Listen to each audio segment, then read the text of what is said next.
तो फिल्मों के इतर जो कहानी है, आप देखिए कि बिग बॉस चरित्र देखा है आपने बिग बॉस का? चरित्रहीनता की पराकाष्ठा वाला कार्यक्रम आप देखते होंगे टेलीविजन पे। बेहद चरित्रहीन, कहीं से भी कोई भी बात उसमें अनुकरणीय नहीं, समाज को तबाह करने वाला सीरियल। दूसरा एग्जाम्पल है ये जो कपिल शर्मा का जो लाफ्टर शो आता है ना, ये दुनिया का सबसे बीभत्स लाफ्टर शो है। पाकिस्तानी कलाकार भी इससे लाखों दर्जे बेहतर हैं। क्या सेंस ऑफ ह्यूमर! मैं तो हैरान हूं, उसी बॉलीवुड में कभी आईएस जौहर हुआ करते थे, मुकरी हुआ करते थे, और हाल फिलहाल में जॉनी वॉकर और जॉनी लीवर हुआ करते थे। ये जो कपिल शर्मा टाइप का व्यक्ति है ना, फुहड़ता की मिसाल है। मैं चाहूं तो उनके एक एक वीडियो आपको बताने की जरूरत नहीं है। कपिल शर्मा की फुहड़ता और बिग बॉस की फुहड़ता, बिग बॉस की चरित्रहीनता। मित्रों, आज अपने एसएसआर वॉरियर हमारे साथ ज्वाइन कर रहे हैं। बहुत स्वागत है सचिन भाई। सचिन, आपको हमारी आवाज आ रही है? जी जी जी आशुतोष भाई, आ रही है। आ रही है सचिन भाई, बहुत स्वागत है। Yes yes. मैं जस्ट अपना कैमरा एक बार ऑन कर दूं। सभी को नमस्कार, जय हिंद। का भी बहुत बहुत स्वागत है।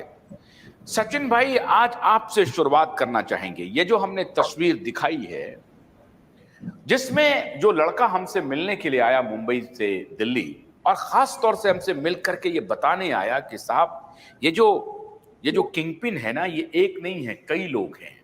उसमें उन्होंने आदित्य ठाकरे का नाम लिया, उसमें सलमान खान का नाम लिया, सलमान के भाई अरबाज का नाम लिया, सूरज पंचोली का नाम लिया, डीनो मौर्या का नाम लिया, और कहा कि इन सब का एक बहुत बड़ा कार्टेल है जो हर तरह की गंदगी में इन्वॉल्व है।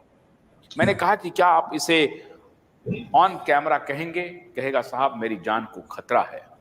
बल्कि उस शख्स ने मुझे यह भी कहा कि सर आप बहुत हिम्मत से काम कर रहे हैं, आप भी अपना ख्याल रख करके काम कीजिएगा। मैंने कहा कि मेरे भाई, आप मुंबई से मिलने के लिए आए हो, हमारे बारे में अच्छी राय रखते हो, कोई बात नहीं है, लेकिन मैं इन गीदड़ों से डरने वाला नहीं हूं।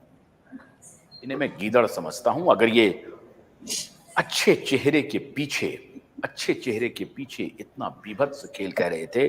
सचिन भाई, सुशांत की हत्या के बाद, मैं तो हमेशा हत्या कहता हूं, सुशांत की हत्या, मृत्यु के बाद ये जो सबसे बड़ा किंगपिन है ना, ये साल भर फरार था, इसके विज्ञापन आने बंद हो गए थे, और यह है सलमान खान। सलमान खान के विज्ञापन काफी दिनों तक टेलीविजन चैनल्स पे, मीडिया में नहीं थे। आपने इसे नोटिस किया क्या? जी बिल्कुल।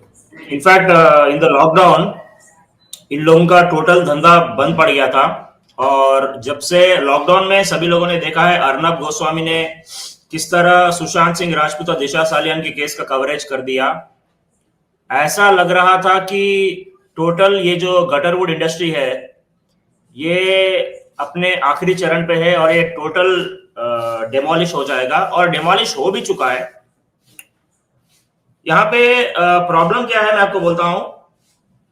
The problem is with the nexus of politicians with this Bollywood industry, और हर पार्टी का यहाँ पे कहीं ना कहीं रोल है, इनका कनेक्शन है हर पार्टी लोगों के साथ, and that is the exact problem why this industry is currently, you know, मैं रिवाइव तो नहीं बोलूंगा, बट जो बॉयकॉट चल रहा था इनका, और इनको बहुत नुकसान भी हुआ था, बट कहीं ना कहीं पॉलिटिशियंस का यूज करके इन लोगों ने फिर से अपने आप को वापस रिवाइव करने की कोशिश की है। और आप जानते हो सभी कलेक्शंस जितने भी ये मूवीज के बताते हैं सारे के सारे फेक है।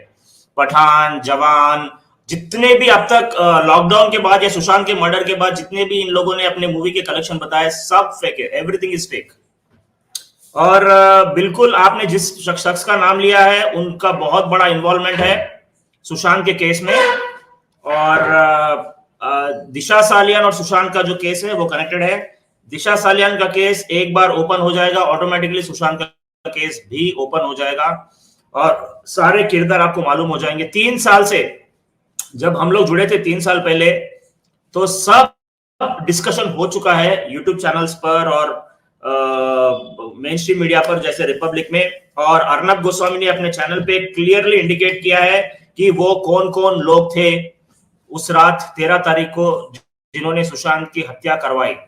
तो और दिशा सालियान के केस में भी कौन कौन लोग थे, अर्नब ने वो भी हिंट दे दिया है। सो आप समझ सकते हो कि कितना बड़ा नेक्सस है इस इंडस्ट्री का। मैं आपको एक सिंपल एग्जांपल बोलता हूं, डिनो मोरिया, ये बॉलीवुड का सबसे फ्लॉप एक्टर है। इसका एक मूवी भी हिट नहीं है, एक मूवी। ये how does this guy is living such a lavish life? How? This guy owns, I believe, certain Italian restaurants in Mumbai और something, we have come to know. एक मूवी इसका करियर में hit नहीं हुआ है कभी। एक पहले जमाने में कोई एक राज बोल के कोई, वो तो बाय मिस्टेक हिट हो गया। But you can understand the nexus here. It is nothing to do with box office, it is nothing to do with hits and flops. This industry runs on something else. और मेरे हिसाब से इनका जो main business है वो है money laundering, drugs का business, child trafficking, human trafficking, organ trafficking, और बहुत सारे क्राइम्स है। वो किसी के सभी पीछे आवाज आ रही है। हाँ, मेरे पिताजी कुछ कर रहे हैं पीछे। ओके सॉरी, आप पॉलिजी से ले सकते हो आप। हाँ बोलिए बोलिए बोलिए।